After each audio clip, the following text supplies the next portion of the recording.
How is it that DC animation studios can get it so perfect, yet the live action movies miss often?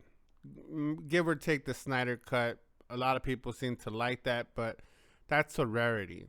But there's high stakes, there's actual repercussions to actions that the heroes and villains take. So, for the life of me, I can't understand why they can't just directly adapt some of these animated movies and just directly adapt them into live action. I think they're sitting on a gold mine, and why they can't pull the trigger on some of these storylines and direct adaptations to these animated series, I don't understand it. It's literally right there in front of you. Take that and forget about what you think the fans want. Take a risk, put down whatever it is that you think, or not even that, just put the money down and just let us the fans decide what's good and what's not. Hi, welcome back to That's a Wrap, the channel where I review TV shows, movies, and movie trailers. Today's movie that I will be reviewing is the DC animation Justice League Dark: Apokolips War. If you're not familiar with this movie, consider this your spoiler warning.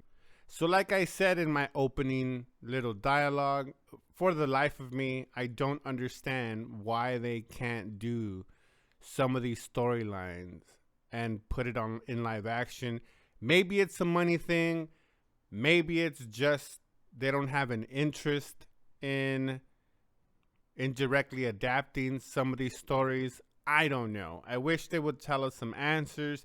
I know there's projects like the Zatanna movie and other standalone movies that are coming out, and maybe I'm just behind on that complaint and they've already said, yes, we're going to adapt some of these stories and put them on, or maybe they're taking a new avenue. But how I keep on watching some of these animated movies and I keep on getting surprise after surprise on how good the storytelling is, how good they get me invested in not only the heroes, the villains, where it's going. I mean, I've watched more DC animation that I think I've ever had.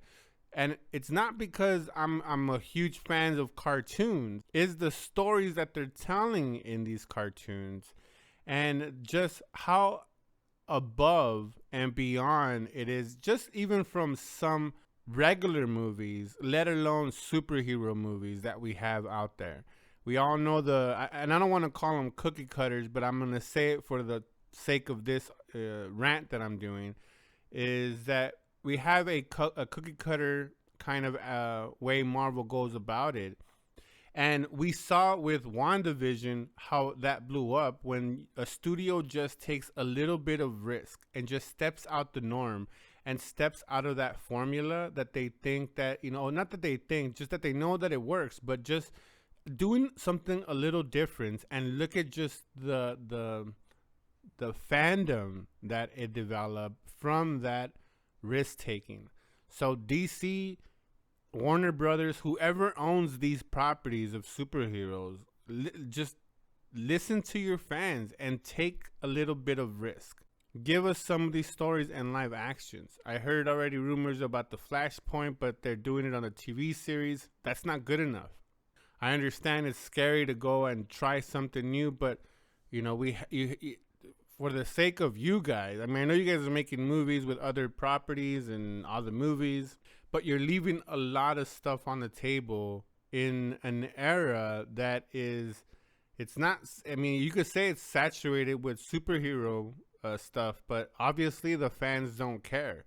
The fans are craving for more. You see it with The Falcon and the Winter Soldier. You see it with The Boys.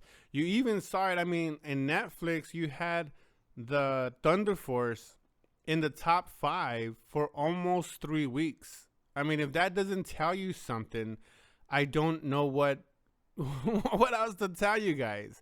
But anyways, let me get on with this review of this movie. Like I said in the beginning, I thought this story was amazing. It had me captivating. basically the plot of this movie is we start off with the Justice League, getting all together, and Superman's basically telling them like, hey, Apokolips it came into our galaxy and it seems like he's doing reconnaissance, so we have to do a preemptive strike. And they plan it out and they execute this preemptive strike because they're, Superman's convinced Apokolips, or Darkseid, sorry, is ready to start a war. And so everyone backs Superman because he's freaking Superman.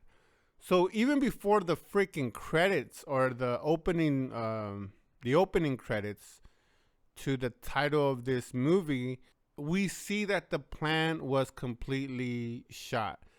Darkseid had control of Cyborg, and he was listening to the whole plan, so he knew exactly what they were going to do, and he was prepared, and it was a disaster.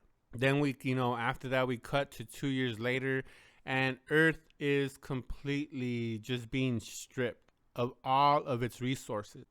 Clark Kent, that has no more powers, basically is going around rounding up other Justice League members or other superhero members alongside with Raven to try to come up with one last plan, or I guess he has an idea of one last plan. And they come up to Constantine and they ask for his help, and obviously there's some banter. He doesn't want to, but at the end of the day he's going to.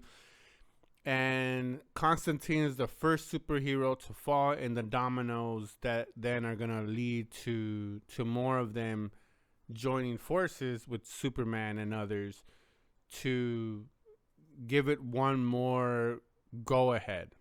And we see Lois Lane is still not obviously, but she's still alive. And we see this great scene where Lois Lane is fighting with Harley Quinn, and that was pretty great to see. And that's what I even said in the beginning. Well, before I get on that. So, and we see the Suicide Squad, and they all join forces with Superman and Robin, and Robin, after the catastrophe that was that preemptive strike, we found out that the Teen Titans were not all of them, but most of them were destroyed and killed. Like I said, a lot of Aquaman was killed. Shazam lost a leg. I mean, there was real consequences here, for that preemptive strike that Superman had done. And that's what's beautiful about these things. Now, there is a catch towards the end, and I'll get to it, but the point is, when you're watching some of these animated movies, you see that there's repercussions. We lose heroes. We lose some of the beloved, superheroes that we love. Like everything in our lives, when we do something, there is consequences. There's ripple effects that happens to every choice, and not every choice is bad. But no matter what, no matter if it's bad, good, or neutral, if we decide something, there's gonna be an effect to that. It's just the way, the laws of cause and effect work. And it's beautiful, and it's good to see that in any kind of movie. And this animated movie just does a great job at showing us that, hey, yeah, it's not always like, hey, we're the heroes, we're gonna go there and kick ass. That's why, like, The Boys in Amazon is doing so well, because it's the other side of being a superhero.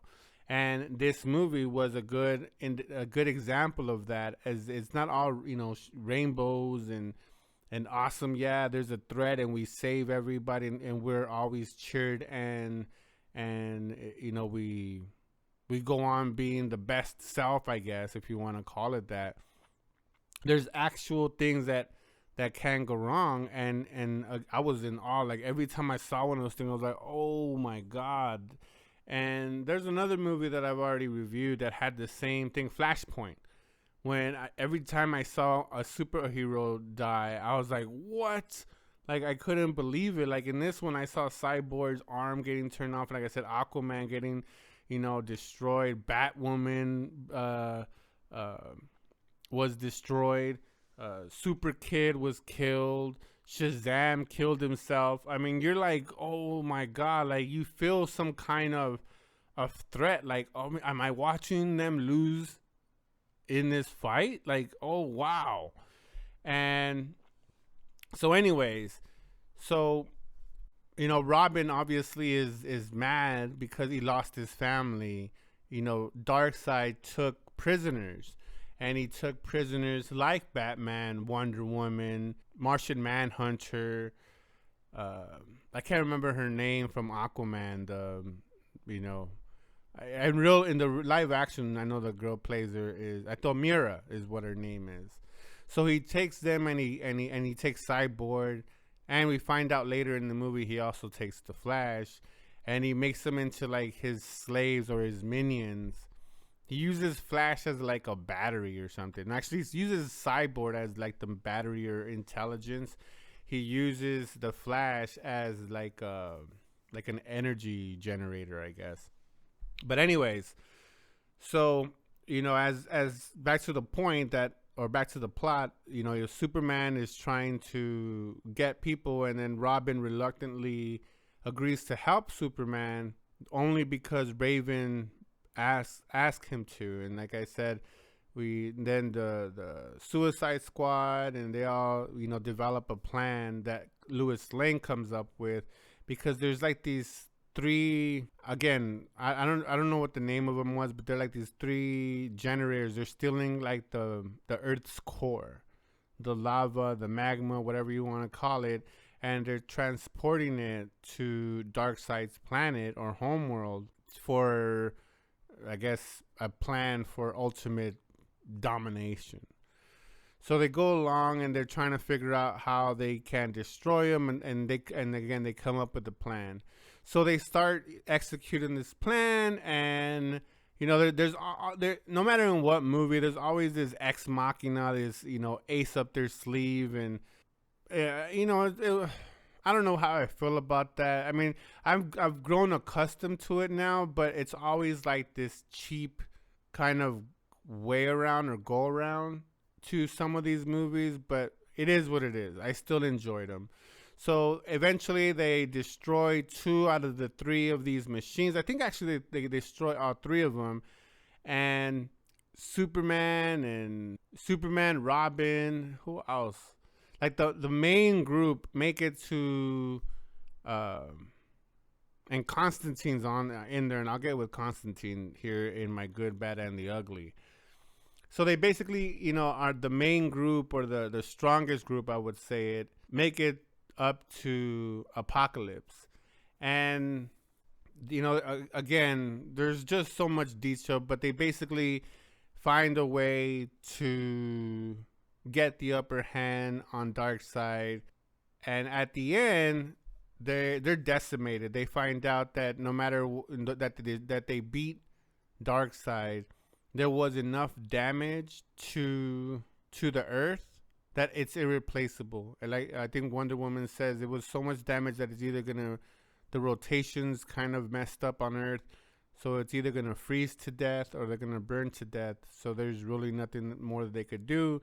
Even though Superman comes up with saying, "Oh, we can't give up. We're the Justice League," and he has this rah rah rah moment. So then Constantine looks at the Flash and tells him like, "Hey, you know what to do." And basically implying that he has to have another flashpoint, basically a reset of the timeline, because they fucked it up so much in this one. So this takes me into the part of the good, the bad, and the ugly, and I'm gonna work from worst to best. So the ugly part, we'll just take that up with the Flash. I don't like that. That's the problem with time travel. And especially with the DC animated universe, as long as the Flash is that powerful, it's the same thing with Quicksilver in Marvel. When you have a mutant or a superhero that is that powerful to erase time, I mean, it's always this blanket slate, this, alt delete and start over because of that. And they use that, they've already used that twice in some of these anime, and I'm willing to bet that they probably have it some more because it allows them to tell these crazy ass stories, but then it cheapens everything because no matter how horrific, how stunning, how shocking something is, it's never going to stick. It's always going to be reset to the superheroes that we know. And all the stories that we, like this one, I was so. It almost seemed like Robin again, not Robin again, because well, Robin's been the center of the story in many movies, in the Justice League and in the Batman movies, but it seemed almost like it was Robin's and Raven's story, and Superman and Batman were the side stories in this one. So I was invested in that story, and at the end, you see how Raven brings Robin back to life, and you're like, oh, dope, they're together finally, and she's the curse of her having to hold her father's done is like, oh my god, finally. And yet Flash has to set everything back, so that's done. It's gonna go back to her still being with her, trapped with having to control her dad, and Robin not admitting how he feels about her, because he does finally admit to her and says, hey, you know what, I love you. Or he doesn't say those words, but he insinuates them. They hold hands, and I think there's even a little insinuation that they had sex. But anyways, but then the Flash comes and just resets everything. You're like, oh man, like that story was for nothing. It's not going nowhere. So, and Constantine had a good point. He goes like, you know what? It can't be any worse than the clusterfuck we already did. Look around you. I mean, most of our superheroes are half cyborg, or mostly all fucking robots, and a little bit of humanity in them. Superman's the only one that basically got perfect. He lost Lois Lane because Lois Lane had to blow herself up alongside Lex Luthor that died, Harley Quinn, Boomerang. I mean, King Shark. So I mean, yeah, there's that. It's that kind of movie, and so having the Flash there and having the Flash always be able to do that, etch and sketch where you shake it and then you could start over. It kind of cheapens the movie a little bit, not by much, but I wish they wouldn't. I wish they. I shouldn't say I wish, because they really can't, right? Because you don't want them to.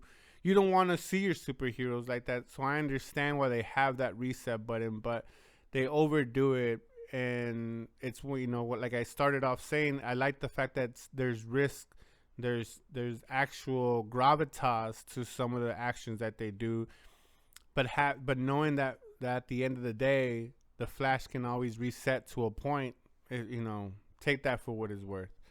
Another part that I found ugly in this animated movie was some of the jokes were a little raunchy. They missed the insinuendos.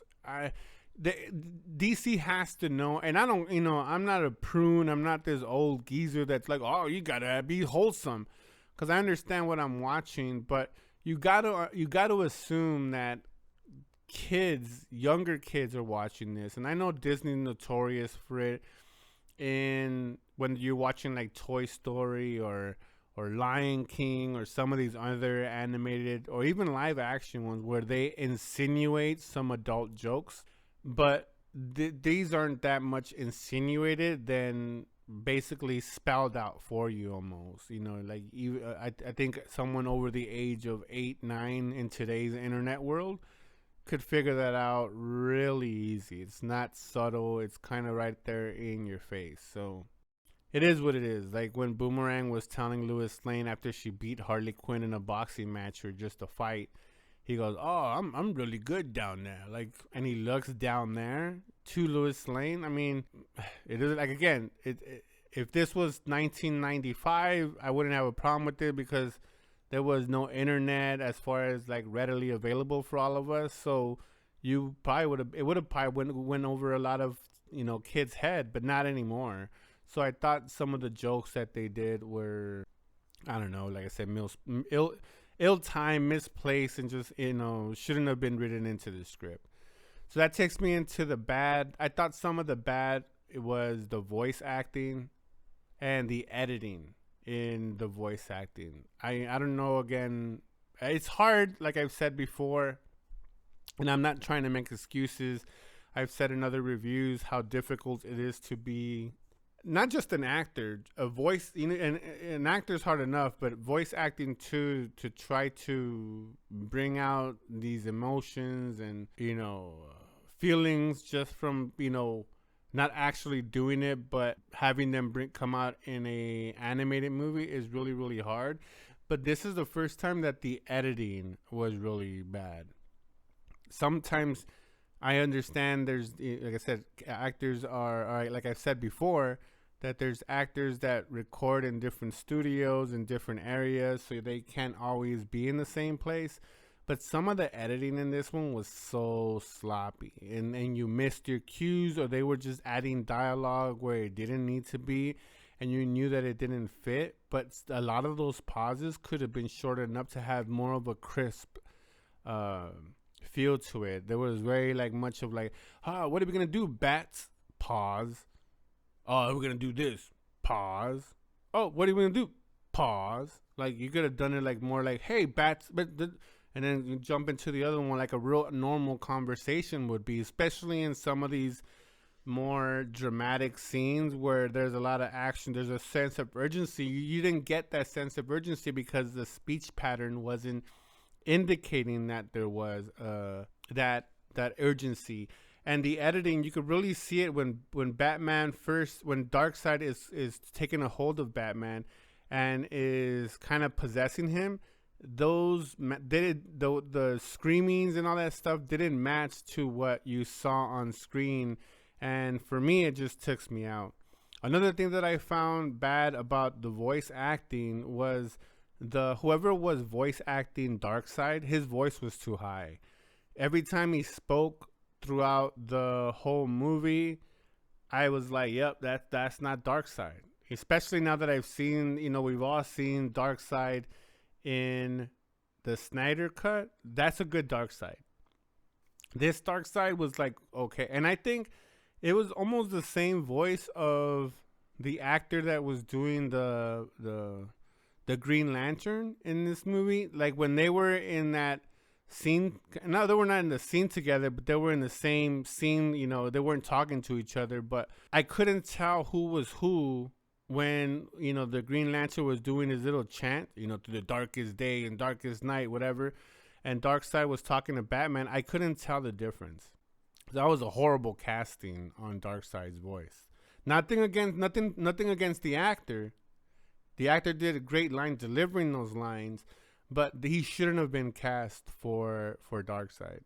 And the last thing on my bad side was Constantine's power level. I hesitated to add that on because it's really his movie. He is the hero of this movie. Even though, like I said earlier, I thought they focused a lot on on Robin and Raven once they were introduced.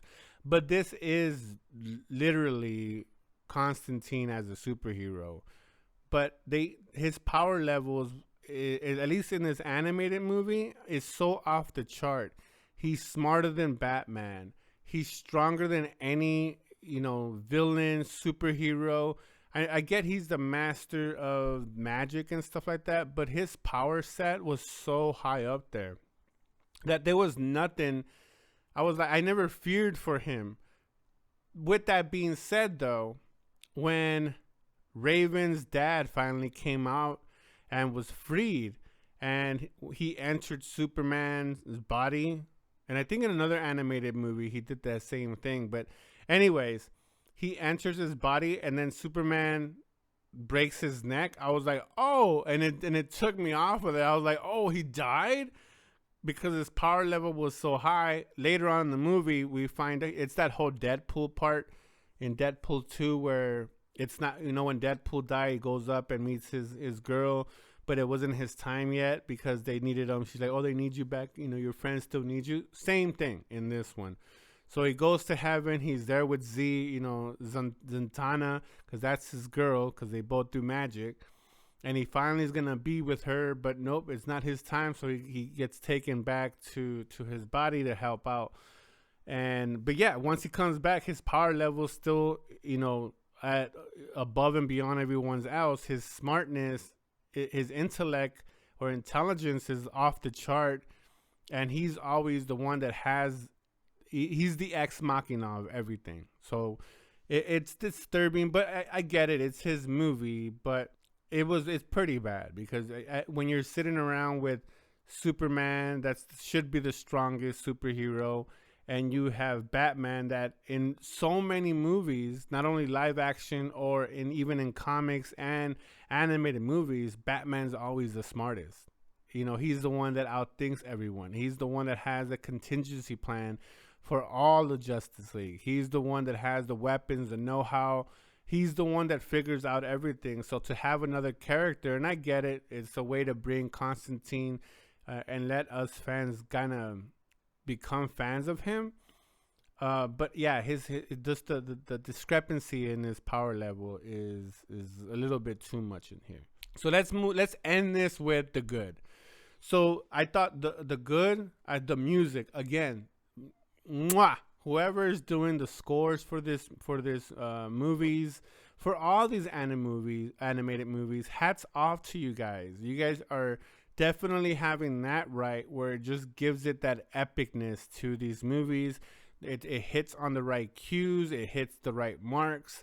It's just so good that I want to find the soundtrack and just listen to that epicness, because it's just top notch.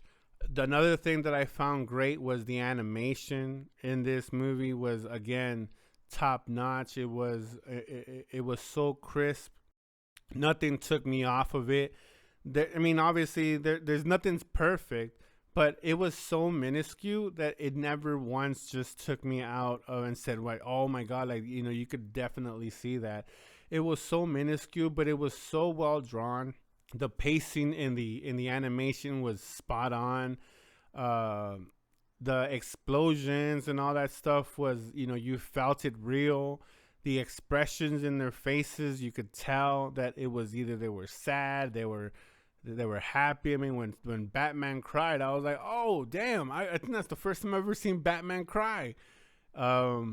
You know, when Robin would get, you know, when any character would get angry, or when they were flirting, when they were happy. So the animation team for DC Animation should be champions, should be cheered. You guys are doing a phenomenal job out there. So keep that up. I know I said a little bit about the voice acting only because of the editing, and again, it's not really their fault, because at the end of the day, they're just saying their lines. It's the editors and the production team that puts all this stuff together that I put in the bad. I thought the voice acting, the way the voice actors for the most part gave us those feelings, like when they were sad, when they were in pain, when they were hurt, when they were, you know, dwelling or mourning or whatever emotions, for the most part, I would say 95% of it was so well acted that I just bought full line and sinker into these characters and their struggles in everything that they did. And the last thing, the story, so captivating. It's the reason why I went off in a 5-minute rant in the beginning, because again, it's so good. The idea is so good. And I know it's probably inspired by a comic book series or a graphic novel or something, but it's so good, so captivating. And even though we have the Flash as the clear-all, the eraser at the end, grab this story, please, and put it in a live-action movie. I guarantee you guys, it's going to make banks. It's going to make money. And you guys are in the industry to make money. The story is so well written, so well thought out, so well executed. The vision is completely realized from start to finish. When it's done, it leaves me wanting more. And that's why it's so good. When something leaves you with wanting more, where you just gave me enough to be like, oh, what's the next one? I'm over here Googling, like, what's the sequel to this movie? What's the sequel to this movie? When they're good. When they're bad, like Crisis of Two Earth, I could stop there. I mean, that thing was horrible. So I don't want to make it sound like I'm a DC fanboy, because go back and look at my channel. I go pretty hard on or review pretty honestly, but pretty harsh when I think something's garbage or something's at least subpar. So I don't want to make it seem like I'm some kind of fanboy, but this story for this movie, among others, but definitely for this movie here, is superb. So the writers for this movie, hats off to you guys, did a great job. But hey, those are just my thoughts. I would love to hear your thoughts about this movie. Did you guys enjoy it? Did you guys see it the same way that I did? Did you guys see it opposite? Did you guys think this was bad, poorly executed, poorly written? Did the music suck? Did the acting suck? Let me know your thoughts down in the comments. And like always, that's a wrap.